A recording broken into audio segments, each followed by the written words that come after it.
নমস্কাৰ, আসসালামু আলাইকুম। মই ফাৰহান। আজি কথা পাতিব বিচাৰিছোঁ ডক্টৰ জ্ঞানশ্ৰী বৰাৰ বিষয়ে। জ্ঞানশ্ৰী বৰাক আপোনালোকে নিশ্চয় চিনি পায়। শেহতীয়াকৈ তেওঁ কলেজৰ চাকৰি ত্যাগ কৰি প্ৰত্যক্ষ ৰাজনীতিত যোগদান কৰিছে। ডক্টৰ জ্ঞানশ্ৰী বৰা এগৰাকী প্ৰতিভাৱান নাৰী, যিয়ে কা আন্দোলনৰ সময়ত অসমৰ ৰাইজৰ তথা সংবাদ মাধ্যমৰ আকৰ্ষণৰ কেন্দ্ৰবিন্দু হৈ আছিল। নিজৰ বলিষ্ঠ ভাষণেৰে, নিজৰ বাকপটুতাৰে তেওঁ সকলোৰে মন জয় কৰিছিল। সেইগৰাকী প্ৰতিভাৱান জ্ঞানশ্ৰী বৰাই PhD ডিগ্ৰী সম্পূৰ্ণ কৰি গোৱালপাৰা মহাবিদ্যালয়ত ৰসায়ন বিজ্ঞান বিভাগৰ অধ্যাপিকা হিচাপে যোগদান কৰি প্ৰায় 2.5 বছৰ তেওঁ চাকৰি কৰি তেওঁ শেহতীয়াকৈ চাকৰি ত্যাগ কৰি সক্ৰিয় ৰাজনীতিত অংশগ্ৰহণ কৰাৰ চিন্তা চৰ্চা কৰিছে। আৰু তেওঁ ইতিমধ্যে আপোনালোকে গম পাইছে যে তেওঁ ৰাইজৰ দলত যোগদান কৰি প্ৰত্যক্ষ ৰাজনীতিত তেওঁ আগমন ঘটিছে। জ্ঞানশ্ৰী বৰাৰ ৰাজনীতিৰ আগমন মই ভাবোঁ প্ৰতিজন অসমীয়াৰ বাবে, অসমীয়া জাতিটোৰ বাবে, অসমৰ সমাজৰ বাবে, ৰাজনীতিৰ ক্ষেত্ৰখনৰ বাবে অতি এটা ভাল লগা খবৰ, অতি এটা আনন্দৰ বিষয়। কাৰণ জ্ঞানশ্ৰী বৰাৰ দৰে যিসকল মেধাৱী যুৱতী আছে, মেধাৱী, তেওঁলোকক অতি জৰুৰী যে তেওঁলোকে ৰাজনীতিত অংশগ্ৰহণ কৰক। আৰু এই ক্ষেত্ৰত জ্ঞানশ্ৰী বৰাৰ এটা কথা খুব ভাল লাগিছে যে তেওঁ সুবিধাবাদী ৰাজনীতিৰ প্ৰতি আকৰ্ষিত নহৈ, সুবিধাবাদক গ্ৰহণ নকৰি তেওঁ ৰাইজৰ দলত যোগদান কৰিলে। কাৰণ তেওঁ ইচ্ছা কৰা হ'লে অনায়াসে তেওঁ কংগ্ৰেছ বা BJP দলত যোগদান কৰিব পাৰিলেহেঁতেন, কিন্তু তেওঁ তেনেকুৱা সিদ্ধান্ত এটা নল'লে। তেওঁ নিজৰ আদৰ্শত অটল হৈ থাকিল।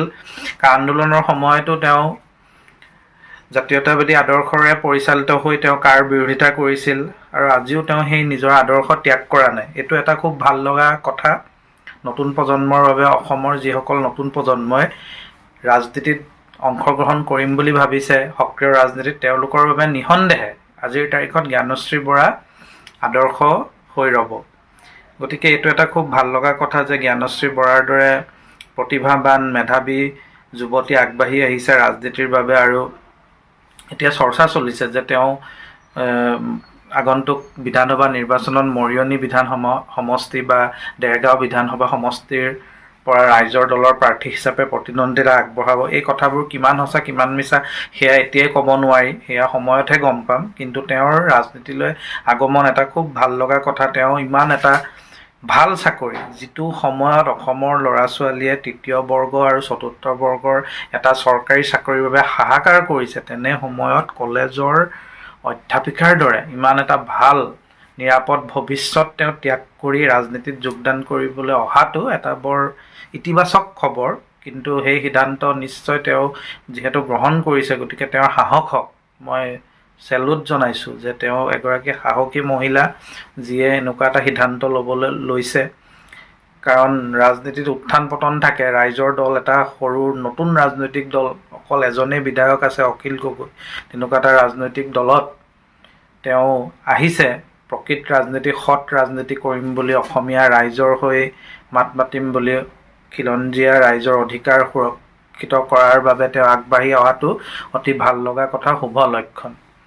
গতিকে মই এই ভিডিঅ'টোৰ জৰিয়তে জ্ঞানশ্ৰী বৰাক বহুত বেছি অভিনন্দন জনাইছোঁ। তেওঁৰ যি এই ৰাজনৈতিক যাত্ৰা, এই যাত্ৰা যাতে স্থবিৰ নহওক, তেওঁ যাতে আগবাঢ়ি গৈ অসমৰ ৰাইজৰ যি আশা আকাংক্ষা, সেইখিনি যাতে তেওঁ পূৰণ কৰিবলৈ সক্ষম হয়, সেয়াই মই আশা কৰিছোঁ। আৰু আগন্তুক নিৰ্বাচনত যদি ৰাইজৰ দলে টিকেট দিয়ে, নিঃসন্দেহে তেওঁ এগৰাকী শক্তিশালী প্ৰাৰ্থী হিচাপে অৱতীৰ্ণ হ'ব নিৰ্বাচনত। এই আশা অসমৰ ৰাইজে কৰিছে আৰু তেওঁক নিশ্চয় ৰাইজে সমৰ্থনো কৰিব।